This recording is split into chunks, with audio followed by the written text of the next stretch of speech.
Eligibility क्या होती है एंड किस हिसाब से कुछ एक पूरी प्रोसीजर के थ्रू उन्हें यहाँ पे निकाला जाता है।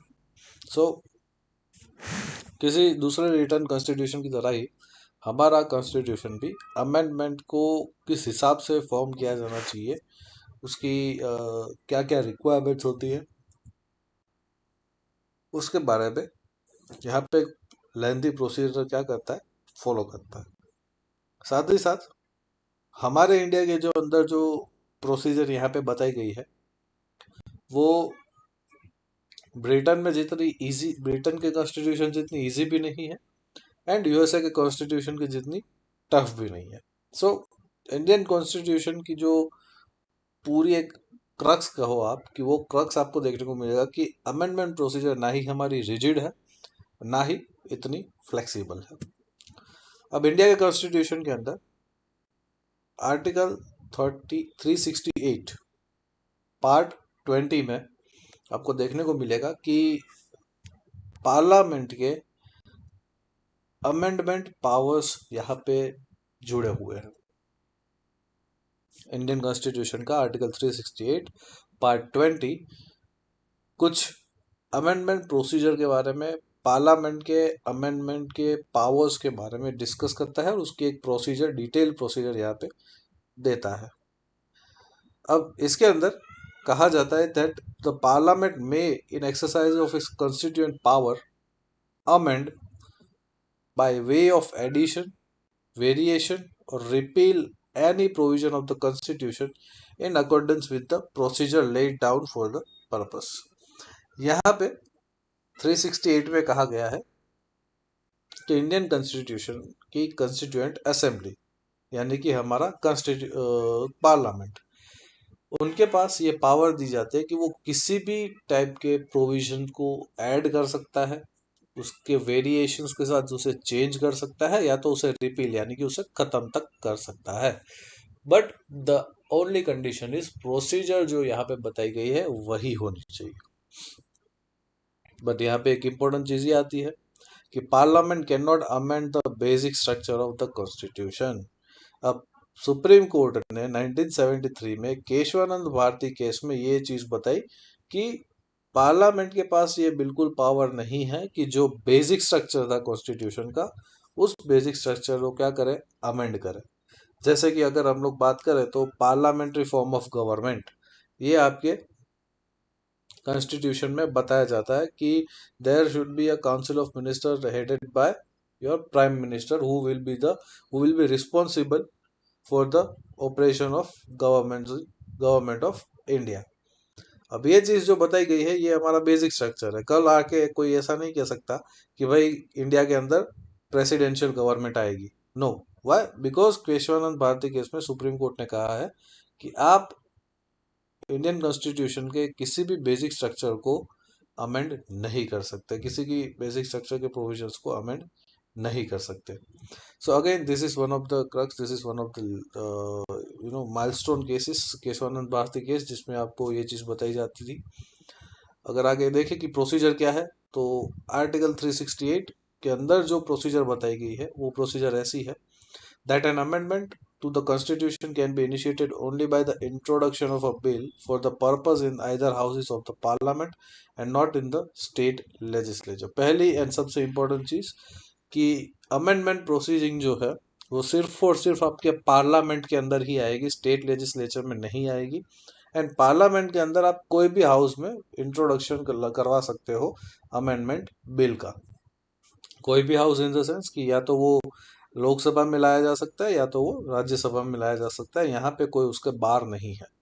But the only thing is कि पार्लियामेंट में ही होना चाहिए, स्टेट लेजिस्लेचर में ये चीज यहाँ पे एप्लीकेबल नहीं होगी। Next is the bill can be introduce either by a minister or a private member and does not require prior permission of the president. जो भी मिनिस्टर है वो अमेंडमेंट प्रोसीजर का बिल ला सकता है, या तो उसके अलावा कोई भी प्राइवेट मेंबर हो जो कि मिनिस्टर नहीं है, ऐसा पर्सन भी यहाँ पे अमेंडमेंट का बिल ला सकता है। इसके लिए आपको प्रेसिडेंट के प्रायर परमिशन की रिक्वायरमेंट होगी नहीं। ठीक है, this is again second most important thing. Third is the bill must have be passed in each house by a special majority, that is एक ऐसी majority of a total membership of the house and a majority of 2/3 of member of the house present and voting. मतलब कि special majority के साथ आपका bill यहाँ से pass होना चाहिए, और वो स्पेशल मेजोरिटी कैसी होनी चाहिए कि भाई total membership of the house की मेजोरिटी हो, ठीक है, मतलब 545 है, उसमें भी आपकी मेजोरिटी हो, 545 में से समझ लो कि 272 लोगों का उसमें यहाँ पे परमिशन दिया गया हो, उसने एग्री किया हो, और प्लस जितने लोग प्रेजेंट है उसके 2/3 मेंबर्स भी यहाँ पे होने चाहिए, राइट। मतलब कि अगर समझ लो कि आपके 500 लोग प्रेजेंट है, तो 500 में से 2/3 लोगों ने जिन्होंने वोटिंग किया हुआ है उन लोगों का 2/3 यहाँ पे मेजोरिटी होना चाहिए। ये चीज आपके अमेंडमेंट प्रोसीजर में बताई जाती है, for as in form of special majority. साथ ही साथ there is one more point that each house must pass the bill separately. मतलब कि आपके राज्यसभा एंड लोकसभा दोनों में सेपरेटली इस बिल को पास किया जाना जरूरी है। एक में पास हो गया तो दूसरे में अपने आप पास हो गया होगा, ऐसा माना नहीं जा सकता। In case of a disagreement between the two houses, तो यहाँ पे जॉइंट सिटिंग का प्रोविजन नहीं होता। रिमेंबर दिस केस कि दूसरे किसी भी बिल में अगर आपके एग्रीमेंट नहीं बनती है तो जॉइंट सिटिंग आप करवा सकते हो, बट यहाँ पे अमेंडिंग प्रोसीजर में जो बिल अमेंडमेंट के लिए लाया जाता है उसमें आप जॉइंट प्रोसीजर का, जॉइंट सिटिंग का जो प्रोविजन है वो यहाँ पे नहीं डाला गया हुआ है, ठीक है। हर एक हाउस को इंडिविजुअली यहाँ पे उसे पास ऑन करना ही पड़ेगा। Fifth point is, if the bill seeks to amend the federal provisions of the constitution, it must also be ratified by legislature of half of the state by simple majority, that is majority of the members of the house present and voting. तो जो special majority के बारे में हम लोगों ने बात करी गई वो यहाँ पे अप्लाई नहीं होगी, बट अगेन जो अमेंडमेंट आपके फेडरल प्रोविजन को इम्पैक्ट करता है, मतलब कि ऐसा कोई मुद्दा जिससे स्टेट को भी इम्पैक्ट होगा, जैसे कि जीएसटी का पास ऑन होना, कि जीएसटी के अंदर दो तीन चीजें थी, central GST, state GST, NI GST, तो उससे स्टेट का भी रेवेन्यू स्ट्रक्चर चेंज हो रहा था। तो ऐसे में जब ये जीएसटी का अमेंडमेंट का बिल यहाँ पे लॉन्च किया गया था, पास आउट करने की बात आई थी, तो ये तक यहाँ पे 50% प्लस स्टेट्स का, यहाँ पे स्टेट्स के लेजिस्लेचर ने उन्हें रेटिफाइड किया था, मतलब कि उन्होंने भी अपने अपने लेजिस्लेचर्स में उसे अपनाया था, ठीक है, बाय अ सिंपल मेजोरिटी। अब ये जो चीज़ है, ये चीज़ बहुत ही प्रायोरिटाइज रखती है as far as your federal provisions, federal provisions में अंदर अगर आपको अमेंडमेंट करना है तो। इसके अलावा दोनों अगर आपके हाउसेस में से पास ऑन हो जाता है ये बिल, तो आगे ये चीज जाते हैं प्रेसिडेंट के पास। किसके पास जाती है ये चीज? आगे जाती है प्रेसिडेंट के पास। अब प्रेसिडेंट के पास यहाँ पे दो चीजें हो सकती है कि he can neither withhold his assent to the bill nor he or she can return the bill for reconsideration of parliament। मतलब कि यहाँ पे सीधा सी बात आगे चली है कि उन्होंने अपना जो यहाँ बिल है, इस जो अमेंडमेंट बिल है, उनको यहाँ पे अपना एसेंट देना ही पड़ेगा, right. And he can neither withhold, मतलब कि वो इस बिल को इनफाइनाइट टाइम पीरियड के लिए विथहोल्ड नहीं कर सकते, ना ही इस बिल को वो रिटर्न भेज सकते हैं फॉर रिकंसिडरेशन। तो जब अगर प्रेसिडेंट के अंडर में ऐसा कोई अमेंडमेंट वाला बिल आता है, तो उनके पास दो चीज़ें होती है, या तो वो उसके ऊपर साइन करे या तो उसे कैंसिल करे, ठीक है। इसके अलावा तीसरा कोई भी यहाँ पे उनके पास पावर होगी नहीं। The eighth one is, after president's assents, the bill becomes an act, that is Constitutional Amendment Act, and the Constitution stands amends in accordance with the terms of the act. मतलब जो act के अंदर वो चीजें लिखी होगी कि भाई कॉन्स्टिट्यूशन ऐसे ऐसे यहाँ पे फॉलो किए जाएंगे, तो उसके उसके नए टर्म्स ऐड किए जाएंगे, वही टर्म्स के अंदर यहाँ पे एक गैजेटियर निकलता है जिसके ऊपर आपके प्रेसिडेंट्स के हस्ताक्षर होते हैं, और वह कहते हैं कि आज से आपका कॉन्स्टिट्यूशन इस अकॉर्डेंस में अमेंड हुआ माना जाएगा। मतलब जो पहले के प्रोविजंस थे अब वो चेंज हो जाएंगे, और जिस अमेंडमेंट के साथ यहाँ पे लाया गया है उसको प्रायोरिटाइज दिया जाएगा। This is the whole procedure of amendment as mentioned in the Indian constitution. अब कितने कितने टाइप्स के यहाँ पे अमेंडमेंट हो सकते हैं देखते हैं कि आर्टिकल 368 में दो टाइप्स के अमेंडमेंट्स बताए गए हैं। पहले कि जो स्पेशल मेजोरिटी ऑफ पार्लियामेंट के साथ पास ऑन हो सकते हैं, दूसरे जिसके अंदर आपके हाफ ऑफ स्टेट्स के सिंपल मेजोरिटी से पास होना जरूरी है। बट इसके अलावा there are other certain provisions जो कि आप सिंपल मेजोरिटी के साथ, पार्लियामेंट की सिंपल मेजोरिटी के साथ क्या करवा सकते हो, पास ऑन करवा सकते हो।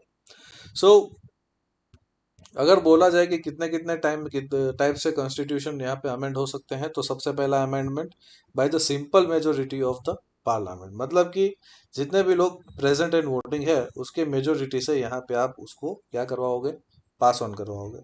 Second is amendment by special majority of parliament, मतलब कि जो स्पेशल मेजोरिटी चाहिए होती है उस स्पेशल मेजोरिटी ऑफ पार्लियामेंट से अमेंडमेंट होगा। And the third is special majority of parliament and the ratification of half of the state legislature. So let's see the first one कि यहाँ पे सिंपल मेजोरिटी की अगर बात करें, that a number of provision in the constitution can be amended bye simple majority of to houses outside the scope of 368। अब कैसे कैसे प्रोविजंस के लिए अगर आपको अमेंडमेंट चाहिए तो आप सिंपल मेजोरिटी के लिए जा सकते हो। That is first is admission or establishment of a new state, कोई नया स्टेट आपको बनाना है जैसे कि तेलंगाना बनाया गया, तो वो सिंपल मेजोरिटी से आप पास ऑन करवा सकते हो। Formation of new states and alteration of areas boundaries और नेम्स ऑफ एग्जिस्टिंग स्टेट, जैसे कि गुजरात का नाम समझ लो कि गुर्जर धरा करना हो फॉर एन एग्जाम्पल, तो उसके लिए आप यहाँ पे इजीली क्या करवा सकते हो, इजी सिंपल मेजोरिटी से यहाँ पे आप अमेंडमेंट करवा सकते हो, प्रोविजंस ला सकते हो।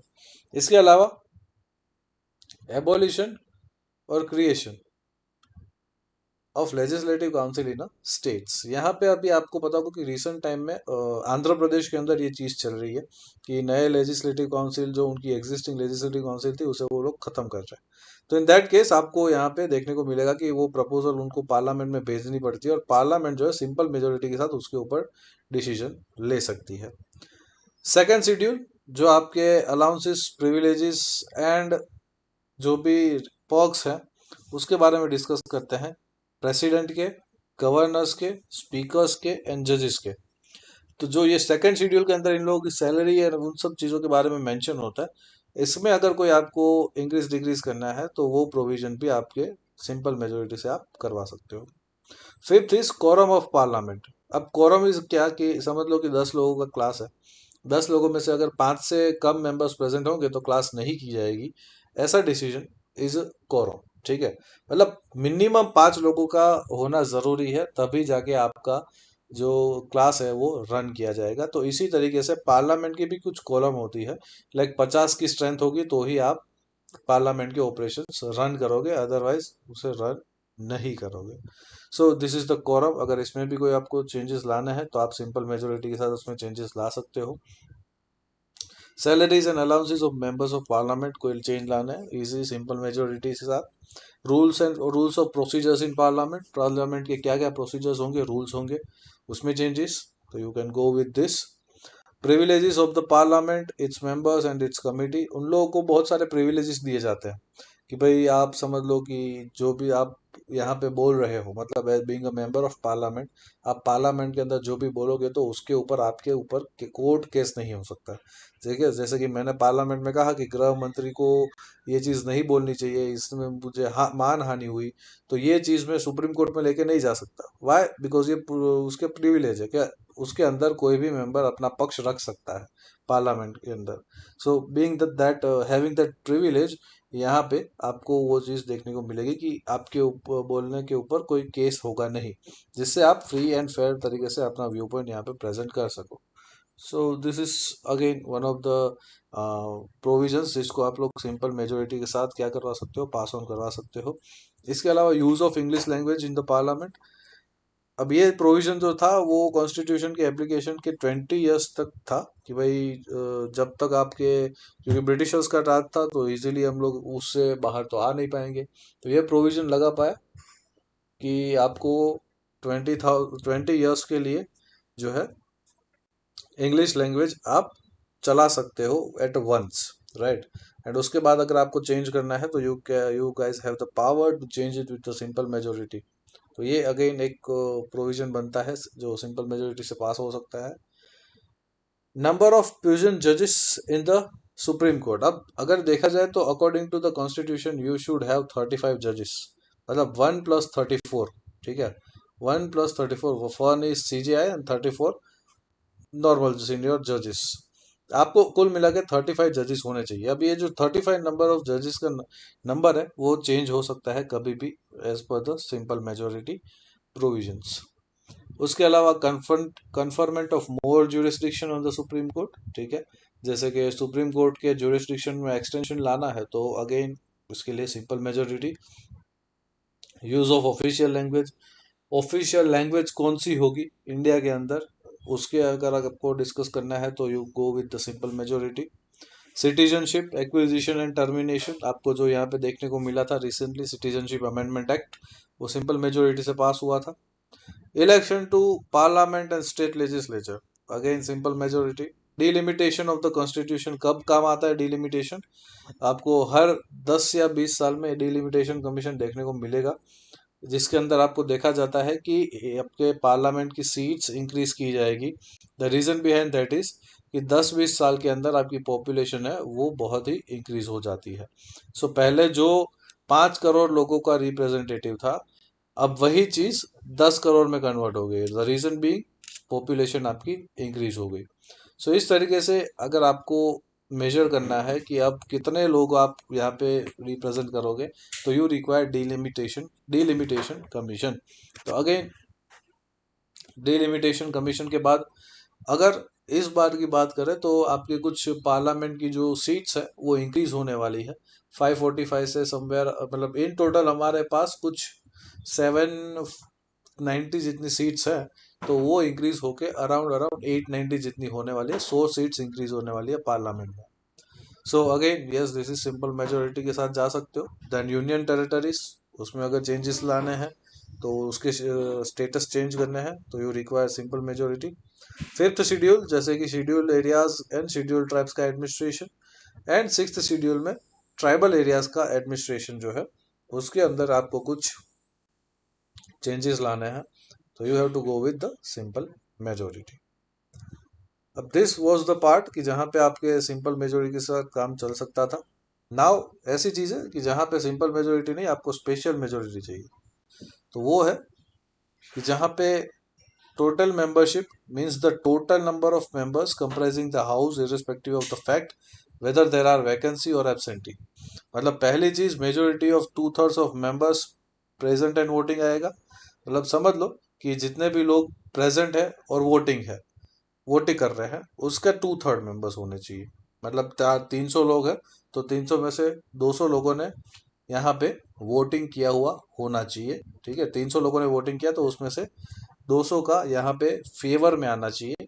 एंड सेकेंडली टोटल मेंबरशिप यानी कि 545 जो सीट्स है उस 545 में से भी 272 प्लस लोगों ने जो है यहाँ पे उसके ऊपर मेजोरिटी अप्रूवल दे दिया होना चाहिए, तभी जाके वो स्पेशल मेजोरिटी के केस के साथ आगे जाएगा। एंड यहाँ पे अगर देखें तो ऐसे कौन से प्रोविजन है जिसको सिर्फ स्पेशल मेजोरिटी के साथ पास किया जा सकता है। तो सबसे पहली चीज कि अगर आपको फंडामेंटल राइट्स में कोई चेंज लाना है, ठीक है। Fundamental rights was the basic structure of the constitution of India. तो फंडामेंटल्स ऑफ राइट्स के प्रोविजंस में कुछ चेंज लाना है तो in that case you have to go with this type of special majority. इसके अलावा directive principles of state policy, यहाँ पे आपको कोई चेंज लाना है तो you required special majority of this kind. And all other provisions which are not covered by the first and third categories, ठीक है। जो आपके फर्स्ट कैटेगरी की अगर हम लोग बात करें, जो सिंपल मेजोरिटी की बात करी हम लोगों ने, एंड जो special majority of parliament and consent of state इन दोनों के अंदर इंक्लूड नहीं होते, ऐसे हर एक प्रोविजंस आपको स्पेशल मेजोरिटी ऑफ पार्लियामेंट से यहाँ पे पास ऑन करवाने रहते हैं। The third is special majority of parliament and consent of state की अगर हम लोग बात करें तो this provisions those provisions of the constitution which are related to the federal structure of the polity can be amended by special majority of parliament. जैसे कि GST का मैंने एग्जांपल दिया आपको, तो ऐसे केसेस के अंदर आपको जो है स्टेट लेजिस्लेचर्स की भी सिंपल मेजोरिटी लेना इज मैंडेटरी। वाई? बिकॉज उसकी वजह से यहाँ पे स्टेट के अंदर जितने भी चेंजेस है, स्टेट की प्रोसीजर्स के अंदर जितने चेंजेस है, उसको भी स्टेट लेजिस्लेटिव असेंबली मतलब स्टेट के रिप्रेजेंटेटिव्स का अप्रूवल होना जरूरी है। अब कौन से प्रोविजन है जो इस तरीके से यहाँ पे लिए जा सकते हैं? तो सबसे पहला election of president and it's manner. जिस हिसाब से हम लोग प्रेसिडेंट को इलेक्ट करते हैं उसकी जो मैनर है, अगर उसमें कोई चेंज लाना है, अब president being a state central executive, तो उसके लिए क्यों हम यहाँ पे स्टेट में जा रहे हैं? क्योंकि the reason behind that is president किसी स्टेट के नहीं होते, प्रेसिडेंट पूरे इंडिया के हैं। सो उनके अगर प्रोसीजर में कोई चेंज आता है तो उसके लिए रिक्वायर्ड है कि आप स्टेट की परमिशन ले रहे हो। Second is extent of executive power of union and states, मतलब एग्जीक्यूटिव जितने भी हैं आपके सेंटर में, अगर देखा जाए तो you have prime minister, you have council of minister led by prime minister. अगर यही चीज स्टेट्स में आ जाती है तो you have council of minister lead by your chief minister. इनके कुछ एग्जीक्यूटिव पावर्स में आपको एक्सटेंशन लाना है, तो that requires this kind of special majority. Then Supreme Court and High Court, इनके ज्यूरिसडिक्शन में अगर आपको चेंज लाना हो, हाई कोर्ट्स जो कि आपके स्टेट में ऑपरेट होती है, वहां पे आपको उनके पावर ऑपरेशंस में कुछ चेंज लाना हो, then you require this kind of special majority. Distribution of powers, we have total 3 list. 7th schedule में आपके 3 लिस्ट बनी है। First is union list, second is state list and third is concurrent list. तो इन तीनों में अगर आपको देखा जाए तो जो भी लेजिस्लेटिव पावर्स है इन 3 सब्जेक्ट्स के ऊपर बनाने का, लेजिस्लेशंस बनाने का, उसमें अगर कोई चेंजेस लाना है तो that requires this kind of special majority. इसके अलावा जीएसटी काउंसिल, ये तो मैंने आपको एग्जांपल दे ही दिया था। यहाँ पे 7th शेड्यूल की बात आ गई, जो यहाँ पे बताई गई है वही चीज़ है यहाँ पे again repeat. And representations of state in the parliament, आप सबको पता होगा कि we have Rajya Sabha in parliament. तो राज्यसभा की जहां तक बात आती है तो उसके अंदर हर एक स्टेट का रिप्रेजेंटेशन होता है, तो उस रिप्रेजेंटेशन में अगर कोई चेंज लाना है तो you require this kind of special majority. इसके अलावा आपके अगर लोकसभा में भी कोई, से फॉर एग्जांपल की गुजरात की बात करें तो you have 26 allotted seats in the Lok Sabha. तो अगर इस 26 सीट्स में से आपको कुछ चेंजेस लाना है और आपकी गुजरात की राज्यसभा के लिए 4 सीट्स दी जाती है, तो ये 4 सीट्स में आपको कुछ चेंजेस लाना है तो you require this kind of special permissions, right, special majority. Next is power of parliament to amend the constitution and its procedure, मतलब अगर आर्टिकल 368 में ही आपको चेंज लाना है, आर्टिकल 368 जो कि अमेंडमेंट आपको बताता है, उस अमेंडमेंट प्रोसीजर में ही आपको चेंज लाना है, then you require this type of special majority, right? So these are the amendment procedure and amendment requirements which was mentioned in the Indian Constitution। अब इसके कुछ क्रिटिसिज्म्स हुए हैं कि जैसे कि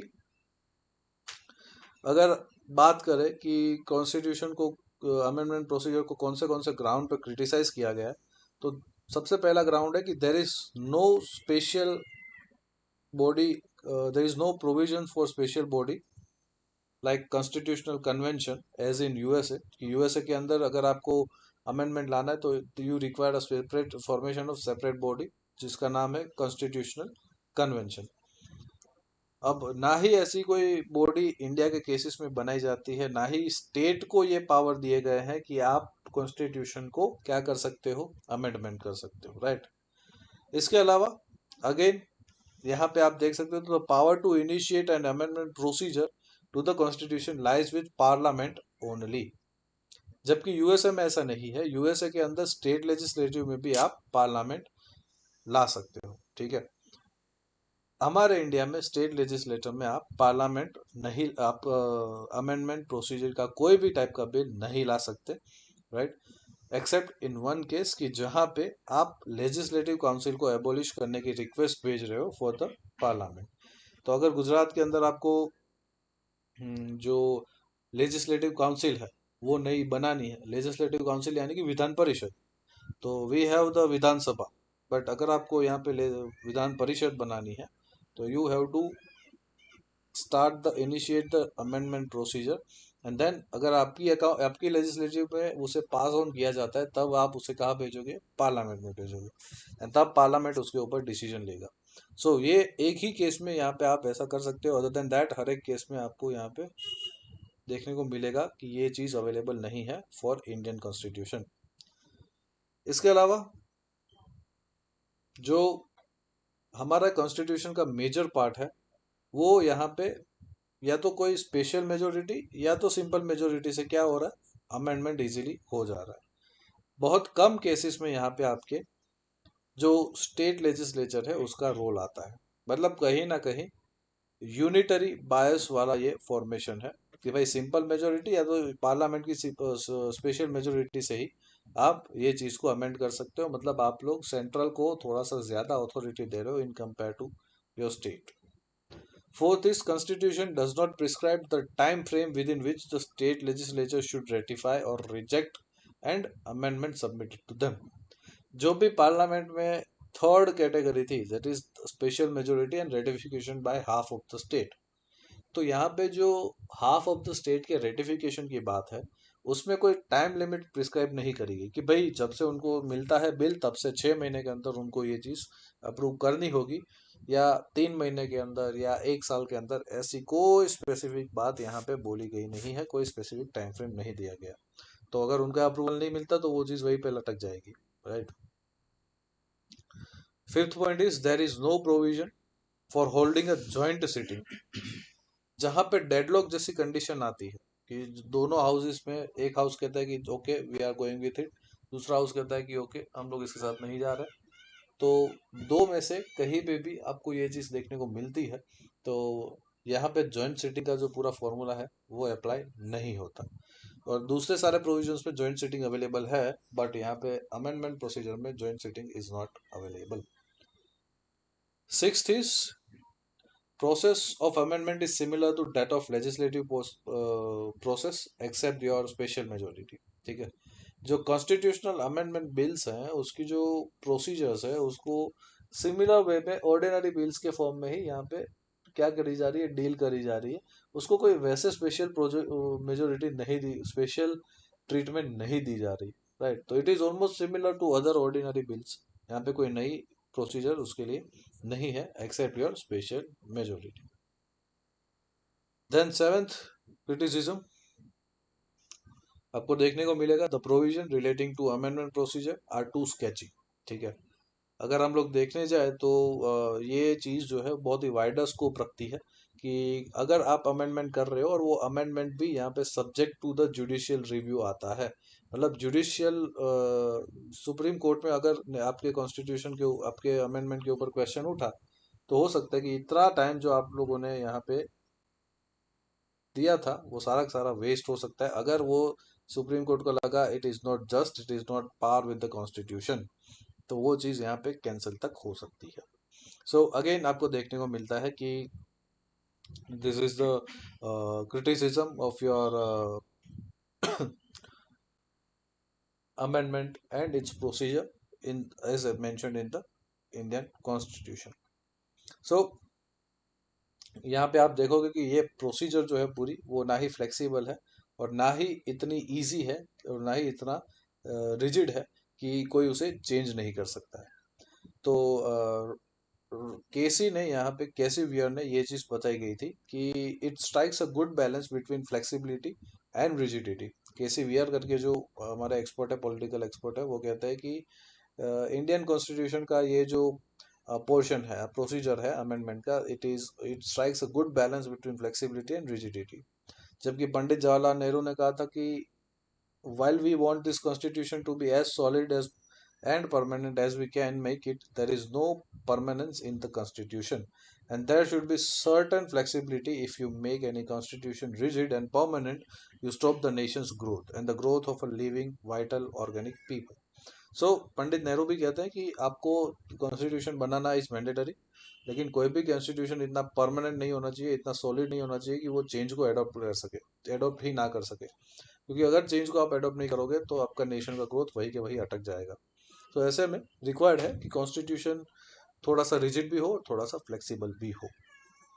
सिमिलरली आपके डॉक्टर बी आर अम्बेडकर, जो कि फादर ऑफ इंडियन कॉन्स्टिट्यूशन माना जाता है, वो कहते हैं that the assembly has not only refrained from putting a seal of finality and infallibility upon the constitution by denying the people the right to amend the constitution as in Canada, or making the amendment of the constitution subject to fulfillment of extraordinary terms and conditions as in America or Australia, but has provided a facile procedure for amending the constitution. तो भाई हमारा जो constitution है वो ना ही आपके Canada के constitution की तरह अपने लोगों को अमेंडमेंट का राइट डिनाई करता है, ना ही बहुत ही स्ट्रिक्ट एंड बहुत ही कॉम्प्लिकेटेड प्रोसीजर बताता है यहाँ पे अमेरिका एंड ऑस्ट्रेलिया के कॉन्स्टिट्यूशन की तरह फॉर द अमेंडमेंट। बट हमारा इंडियन कॉन्स्टिट्यूशन एक सिंपल सी प्रोसीजर बताता है जिसको फॉलो करके आप अपने कॉन्स्टिट्यूशन को अमेंड कर सकते हो। एंड अगर देखा जाए तो केसी वियर ने भी ये चीज कही थी। K C Wheare said that this variety in amending process is wise but rarely found. ये बहुत अच्छी प्रोसीजर है बट बहुत कम आपको देखने को मिलती है। This is quite a wise procedure but found very rare, right? This is the amendment procedure as mentioned in the parliament, as mentioned in the constitution, and how it is framed by the Constitution of India, right? So this is all about your amendment to the Constitution.